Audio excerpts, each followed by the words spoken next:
ప్రజలు దేవుని మరిచిపోయారు, పాపంలో మునిగిపోయారు. అప్పుడు దేవుడు మమ్మల్ని కనాను రాజైన యాబీను చేతిలో అప్పగించాడు. 20 సంవత్సరాలు మేము అతని చేతిలో నలిగిపోయాము. సిసెరా అనే సైన్యాధిపతి దగ్గర 900 ఇనుప రథాలు ఉండేవి. మా ప్రజలు భయముతో నిస్సహాయంగా జీవించారు. ఆ రోజుల్లో యోధులు లేని సమయము.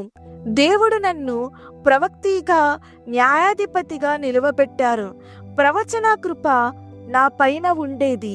నాకు సింహాసనం లేదు, యుద్ధ శక్తి లేదు, కానీ దేవుని స్వరం నాలో జీవించింది.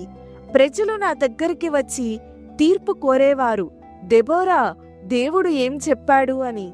ఒకరోజు నేను సరళ చెట్టు కింద కూర్చుని ప్రార్థిస్తున్నప్పుడు దేవుని స్వరం నన్ను పిలిచింది.